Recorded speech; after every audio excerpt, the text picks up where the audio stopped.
कहानी सागर में आप सभी का स्वागत है। आज मैं आपको धर्मराज जी की कहानी सुनाऊंगी। धर्मराज जी की कहानी को विशेष फलदायी माना गया है। धर्मराज जी की कहानी सुनने से व्यक्ति के पाप नष्ट होते हैं और स्वर्ग की प्राप्ति होती है। धर्मराज जी की कहानी संक्रांति से मकर संक्रांति तक सुनी जाती है, यानी पूरे एक वर्ष। धर्मराज जी की कहानी प्राचीन समय की बात है। एक नगर में 2 सेठानियाँ रहती थी। बड़ी सेठानी के घर में बहुत धन था, लेकिन वह कंजूस थी।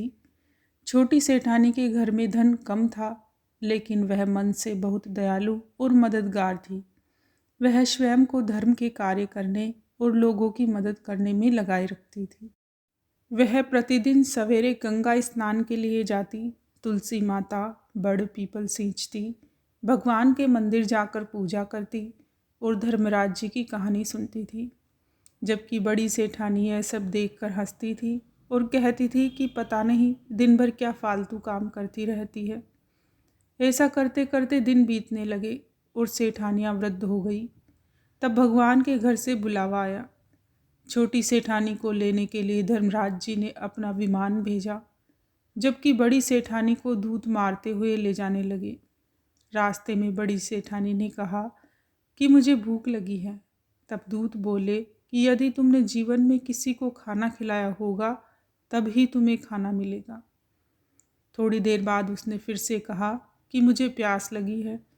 तब दूत बोले कि यदि तुमने जीवन में किसी को पानी पिलाया होगा तभी तुम्हें पानी नसीब होगा। रास्ते में उसके कांटे चुभने लगे और तेज गर्मी पड़ने लगी, लेकिन दूत उसे घसीटते हुए ले गए। अब बड़ी सेठानी बहुत पछताने लगी कि मेरे पास सब कुछ होते हुए भी दान धर्म नहीं किया। इतनी देर में धर्मराज जी का दरबार आ गया। वहां जाकर उसने देखा कि छोटी सेठानी भगवान के पास सिंहासन पर बैठी थी। उधर बड़ी सेठानी को तपते हुए कुंड में डाल दिया गया।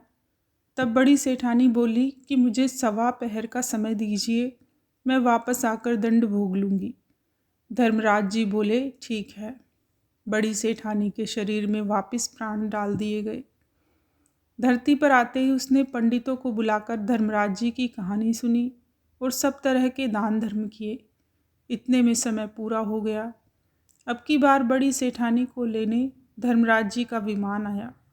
1.25 पहर के दान धर्म और धर्मराज जी की कहानी सुनने से बड़ी सेठानी को स्वर्ग की प्राप्ति हुई। धर्मराज जी ने जैसी कृपा सेठानी पर की वैसी सब पर करना।